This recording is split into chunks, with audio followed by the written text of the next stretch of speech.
Sofro muito ou não sou abençoado porque não sou dizimista. Você também aprendeu isso e tem essa preocupação? É sobre isso que vamos falar aqui no momento com o evangelho de hoje. 19 verdades sobre os dízimos que os líderes não querem que vocês aprendam.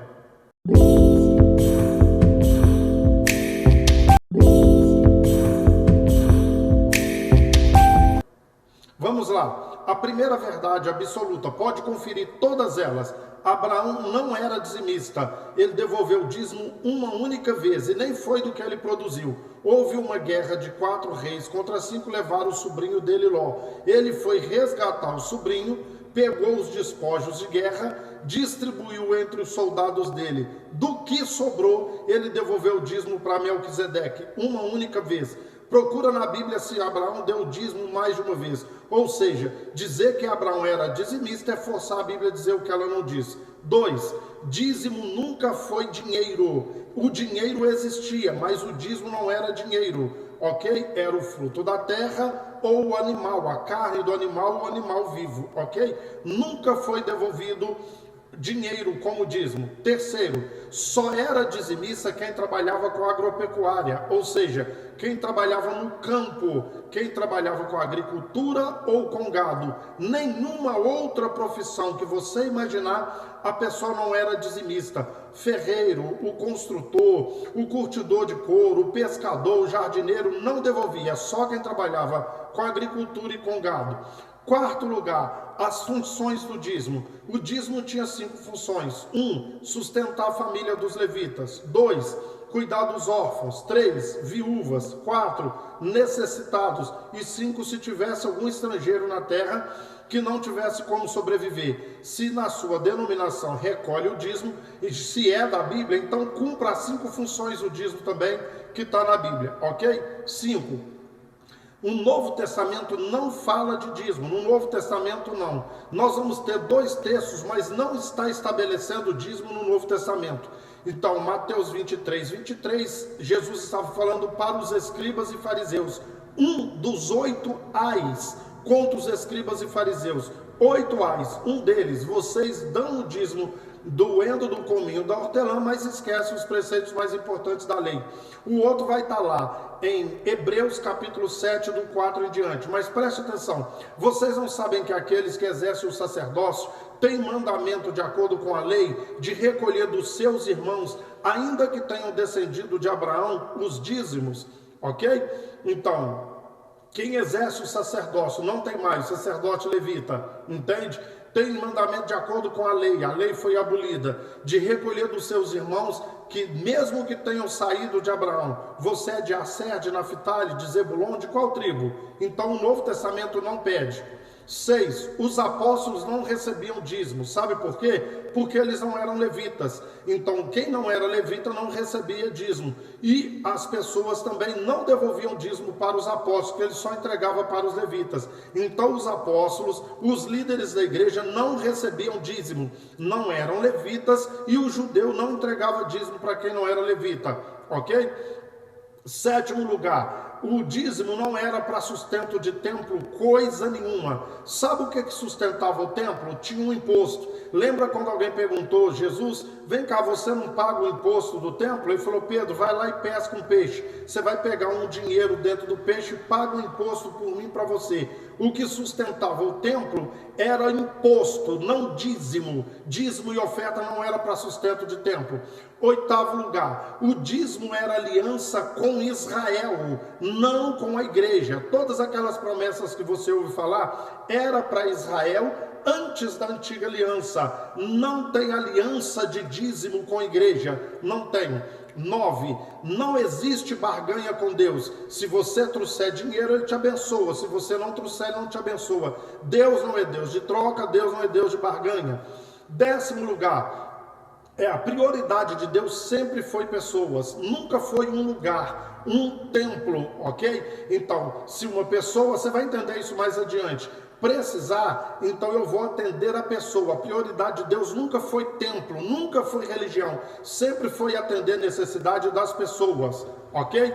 Em 11º lugar, dízimos e ofertas não eram prática da igreja, Atos 2, Atos 4, as pessoas vendiam suas propriedades e bens, traziam o dinheiro e depositavam aos pés dos apóstolos para atender às necessidades das pessoas. E Paulo, uma única vez, ele pediu oferta, está lá em 2 Coríntios capítulo 9, ele pediu também em outras igrejas para atender às necessidades da igreja de Jerusalém. Não era uma prática, todo culto você tinha que levar dinheiro e devolver dízimo. Nunca foi prática da igreja. Em 12º lugar, os líderes eram assalariados, os líderes da igreja, mas eles não eram ricos, o dinheiro não era para enriquecer, eles também ajudavam com o seu dinheiro para os necessitados. As pessoas vendiam propriedades e bens, os líderes eram assalariados, mas eles ajudavam para que ninguém houvesse necessitado. Nenhum deles era mais rico do que qualquer membro da igreja. 13º, é aquilo que eu falei que você ia entender mais adiante. O seu dinheiro você pode entregar para pessoas, ok?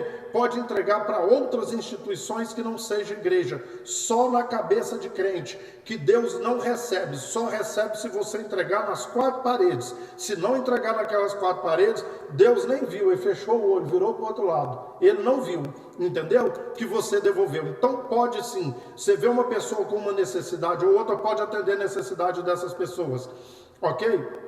14º lugar, se a gente não tem que ser dizimista e ofertante, como que as igrejas vão sobreviver? É quem inventou que templo é a igreja. Você sabia que o primeiro templo para o cristianismo foi construído entre o ano 317 e 325, que começaram a construir os templos? Isso mesmo, durante 3 séculos da igreja não existia templo. O templo de Jerusalém não podia falar do cristianismo, do evangelicalismo, não podia falar. E ele foi destruído no ano 70, entende? Então não existiam templos. Esse negócio que diz minha oferta para sustento de templo foi invenção então de Constantino, não de Cristo e nem dos apóstolos. Quem tem que falar como é que a igreja, o templo vai ser sustentado é quem inventou isso aí. 3 séculos a igreja não se reunia em templo. Como que diz minha oferta era para sustento ou sobrevivência dos templos? 15º, a motivação está errada. Por que a pessoa leva? Porque está com medo de estar roubando do Senhor, está com medo de estar debaixo de maldição, está com medo dos gafanhotos do inferno, ou porque quer fazer prova com Deus e quer receber bênçãos sem medidas. Ou é por medo ou por interesse. Nenhuma dessas motivações Deus aprova.